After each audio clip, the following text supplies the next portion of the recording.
Bom dia, tudo bem? A mensagem que Deus colocou para mim hoje, ela diz assim: se existe algo bom em mim, com certeza foi Deus quem fez. Senhor, tende misericórdia de nós.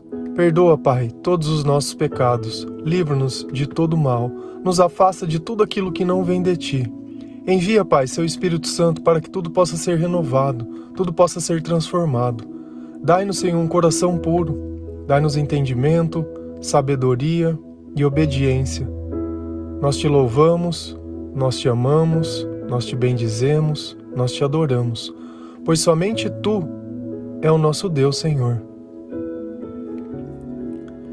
É curioso que durante a minha vida toda eu vi pessoas que cometeram erros muito graves, só que sempre a gente tentava achar um lado bom. Vou dar um exemplo para você.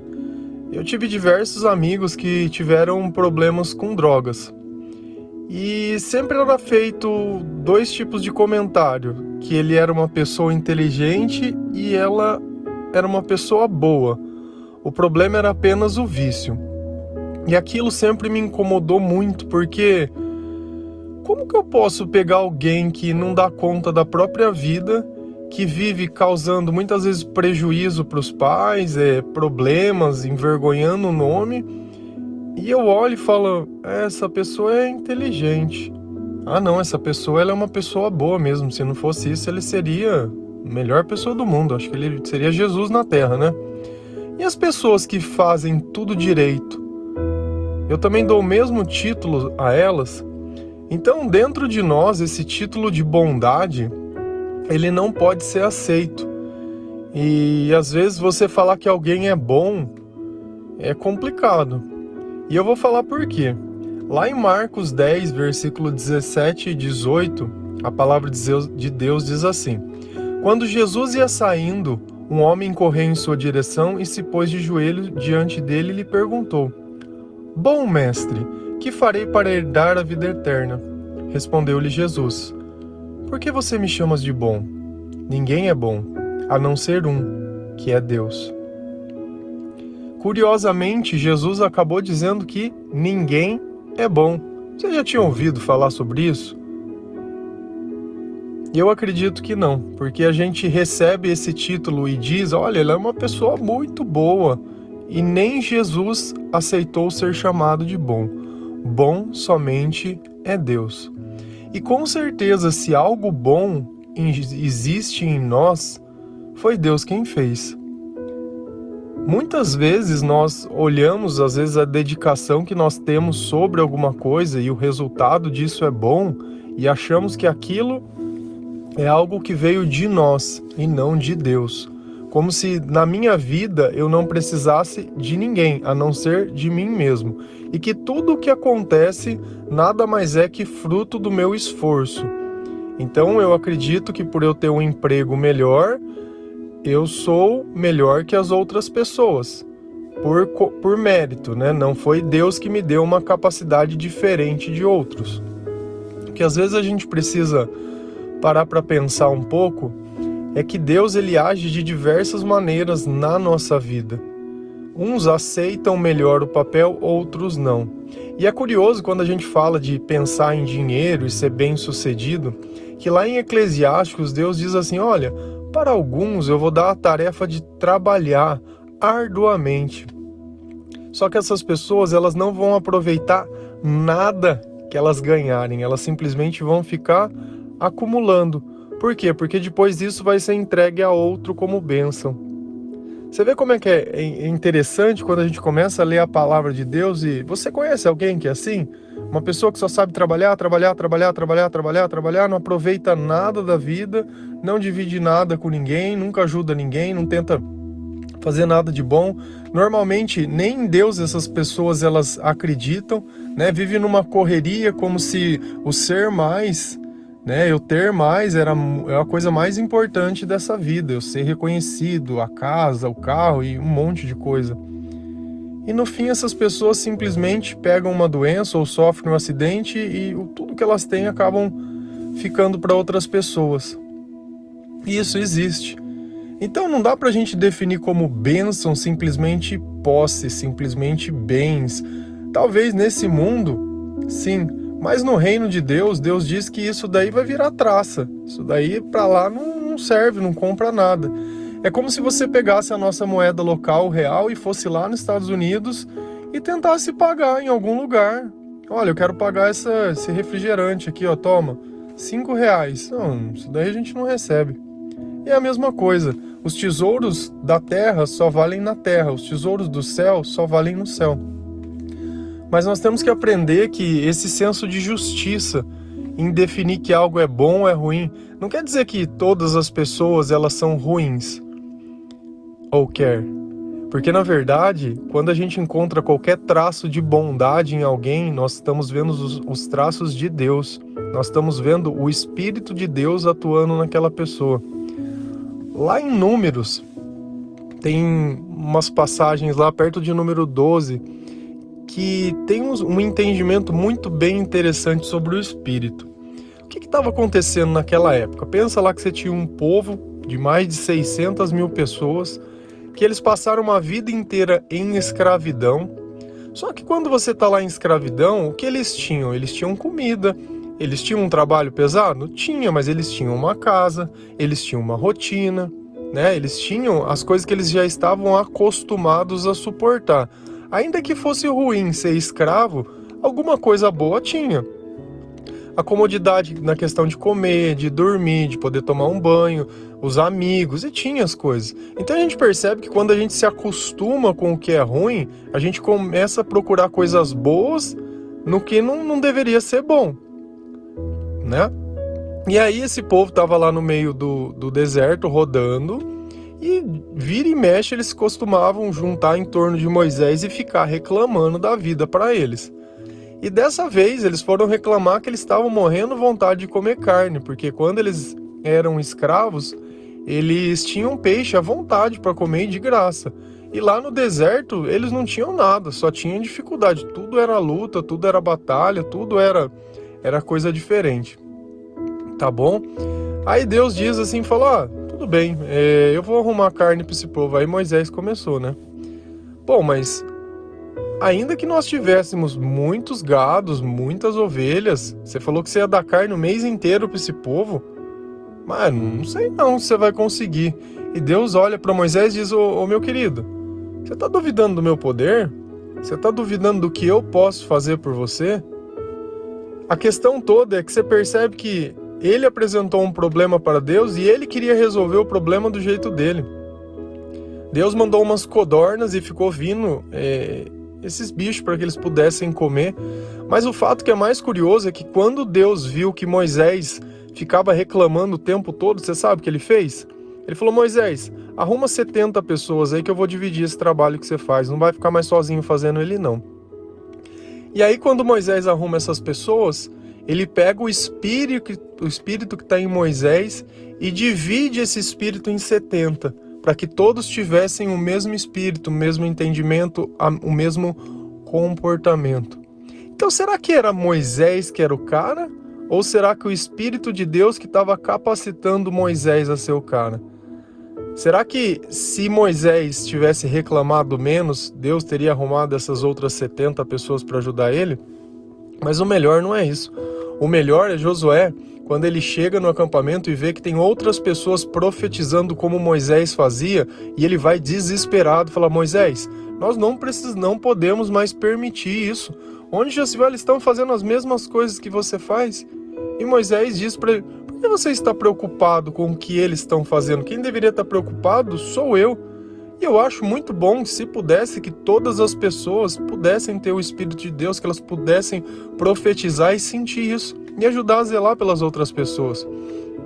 Veja quantas coisas curiosas existem no Velho Testamento, que às vezes a gente nem percebe nem dá valor.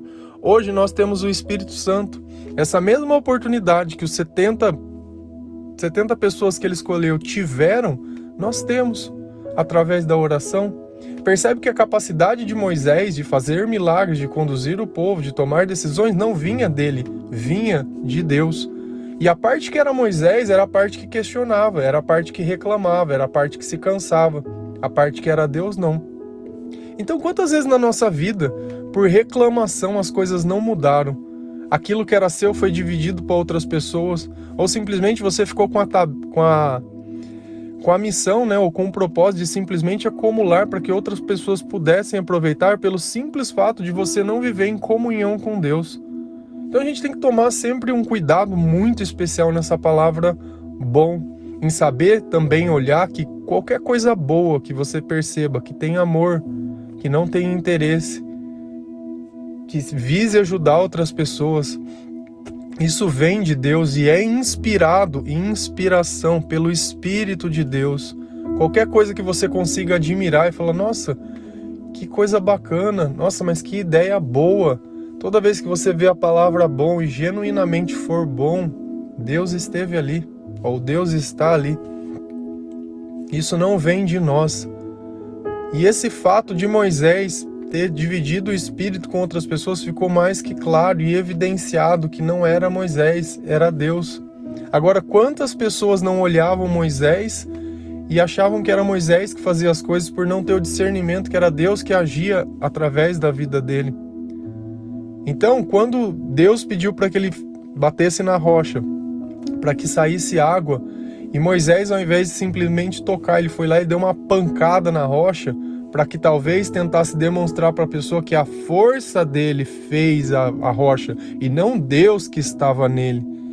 E é isso que às vezes a gente faz com Deus, a gente tenta subtrair as coisas que são de Deus. Ao invés de dizer que foi Deus que ajudou, que aquilo vem de Deus, não. A gente acaba, muitas vezes por orgulho ou para querer se aparecer, se colocando maior que Deus, se colocando no lugar de Deus.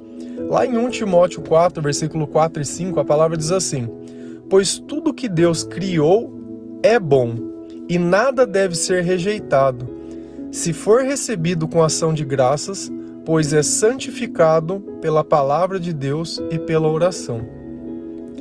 Se a gente notar nesse versículo, Deus está dando um caminho. Ele está dizendo assim, olha, tudo que Deus faz é bom. Deus te fez? Ah, Deus me fez, então eu sou bom? Não. Tem um porém, tem uma parte que é necessário. Nós nos tornamos santificados quando nós recebemos a palavra de Deus e a oração. Então, para que nós possamos, ao invés de ter rejeitado o que Deus criou, aceitado e dado graças a Ele por isso, nós devemos aprender isso através da palavra de Deus e da oração. O que Deus está dizendo? Que para que a gente possa se tornar mais semelhante a Ele, para que Ele possa usar mais a nossa vida, nós devemos seguir esse caminho da palavra e da oração. E a gente sempre conversa com isso, eu sempre friso sobre as mesmas coisas, a necessidade de você começar a ler a Bíblia, sem ficar sendo como Moisés, dando desculpa, sem ficar sendo como nós, que sempre damos desculpa. Ah, mas eu não sei. Nossa, eu já ensinei diversas vezes. Hoje eu estava olhando, se você pegar o Telegram e ir lá para o primeiro post, nós completamos 1 ano. O primeiro post que eu fiz foi dia 31 de março. E curiosamente, o segundo áudio, porque o primeiro eu explico por que eu tinha criado o canal, eu justamente falo sobre isso, sobre a importância de ler a Bíblia. A importância da palavra de Deus, a importância da oração. E a oração, eu volto a frisar, não é o que você diz para Deus, mas a intenção das coisas que você diz para Deus. Não é as melhores palavras. Nós temos orações muito bonitas, uma oração de São Francisco, o Pai Nosso, e tem um monte que você olha e fala, nossa, que bonita, né? Olha que bacana. Deus, ele não está preocupado com esse tipo de oração. Ele quer saber onde Ele pode te ajudar, onde você não está conseguindo, onde está te faltando sabedoria. Porque quando nós oramos, nós mostramos o quanto de Deus está em nós. Quando nós aprendemos a admitir e a reconhecer o agir de Deus na nossa vida. Então é necessário que nós paramos de rejeitar isso, de rejeitar essa oportunidade, de rejeitar esse Espírito Santo, de querer muitas vezes, como Josué, olhar para a vida dos outros e ver que a bênção está sendo dividida e querer que ela não seja. Não, fica só para nós, não, para os outros não. como se isso fosse tirar algum poder. Todo poder que nós temos vem de Deus. Se algo acontece, é por Deus. Se nós recebemos o que comer hoje, é por Deus. Se nós temos a oportunidade de participar e de ver alguma coisa, é por Deus. E Deus é tudo. Deus é tudo, e tudo que Deus faz é bom. Ainda que muitas vezes a gente não entenda o que Deus tem feito. Ainda que muitas vezes nós não consigamos aceitar o que Deus faz. Eu sei que às vezes é difícil. Eu recebo às vezes e-mail de pessoas me contando coisas que eu nem consigo imaginar. Como é perder um filho, como é ter um ente da família, como um pai, uma mãe que se matou, alguém que está preso, sabe? Alguém que muitas vezes está inundado em dívida e não tem nem o que fazer. Alguém que muitas vezes está sozinho, alguém que está pensando em se suicidar. E essas pessoas muitas vezes elas me pedem um direcionamento, me pedem um conselho. Me perguntam, mas por que Deus permite isso? Porque quando Deus disse, não faça, você não ouviu. Quando lá no começo Deus disse, vem aqui, você não foi. Depois que tudo aconteceu, a culpa é de Deus? Meio estranho, né? E às vezes o que a gente precisa entender é que Deus ele proporciona coisas por um curto espaço de tempo. Entre não ter nada e ter pouco, o que você prefere?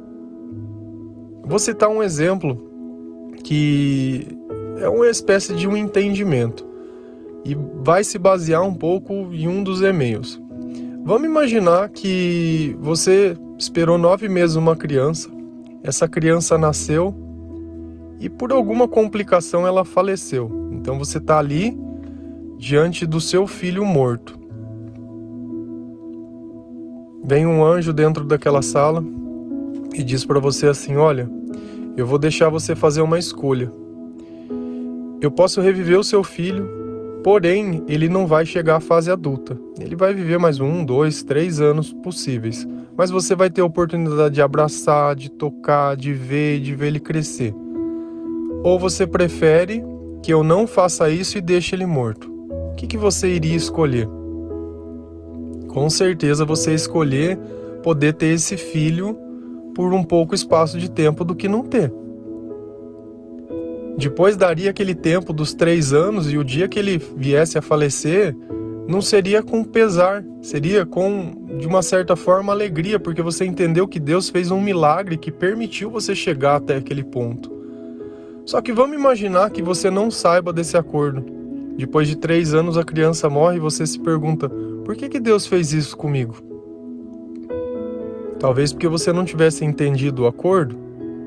Então quando a gente olha ao contrário e para de olhar a vida como se fosse uma punição, mas olhar o que nós recebemos já de Deus como bênção, talvez as coisas fiquem mais claras. Essa criança, ela cumpriu o propósito que ela tinha. Ela viveu o milagre, ela foi o milagre, e depois de um tempo lá no céu nós vamos nos reencontrar. Então, se a gente olhar simplesmente por essa vida e por que me tirou, essa é a resposta. Cumpriu o propósito. O próprio Jesus viveu quanto tempo? 33 anos. Seria legal, né? Porque a gente olha bem no começo em Gênesis, Adão viveu 900 e tantos anos. Pô, Jesus podia ter vivido 1000 anos, ter ficado com nós muito tempo. Mas não era esse o propósito. Então, toda pessoa que nasce, todo ser que vive, ele tem um tempo. E não é 100 anos, e não é viver mais, é sinal de que... Não, ele cumpriu o propósito, ainda que seja triste. Ainda que essa pessoa ela não participe mais da minha vida, eu já não possa mais vê-la. Durante o tempo, ela esteve aqui, e é sobre isso que eu tenho que agradecer. Pelas oportunidades, pelo que ela me ensinou. E eu tenho certeza que ela te ensinou coisas que até hoje você lembra. Coisas que dentro da tua vida foram importantes e te ajudaram a ser quem você é. Então, ao invés de ficar se destruindo por um fato, se questionando, se pergunte. Se pergunte se esse momento não foi uma graça, não foi uma bênção. Porque se não tivesse sido, você não estava reclamando e nem sentindo saudade. Sempre que a gente sente saudade de algo, é sinal que a gente não aproveitou o suficiente. E nós temos que aproveitar o melhor da vida. Sabe, a gente nunca sabe quando vai ser a última despedida, a gente nunca sabe quando vai ser o último adeus, a gente nunca sabe quando o telefone vai tocar, que é uma notícia ruim. Então é sempre melhor a gente deixar as pessoas com o melhor amor que a gente tem, reconhecendo tudo que ela pode. E sabendo que se elas estiverem com Deus, elas vão estar sempre muito melhor que nós. E isso é um breve momento, a vida passa tão rápido. Quando a gente vê, já foi. Já foi. Bom, desejo que Deus abençoe a vida de cada um de vocês nesse um ano que a gente passou junto aqui. Tenho certeza que muitas vidas foram transformadas, porque eu não prego a minha, eu prego a palavra de Deus. Eu noto desde o primeiro áudio até hoje o quanto Deus mudou na minha oratória, no meu modo de falar, mas ainda que no começo eu não tinha como falar, eu falei. Então às vezes a gente tem que fazer, independente se a gente acha que poderia ter feito melhor ou não. Eu fiz o que eu podia fazer, do momento que eu podia fazer, e eu sempre vou continuar fazendo o que eu puder fazer. Amém? Que Deus abençoe cada um de vocês.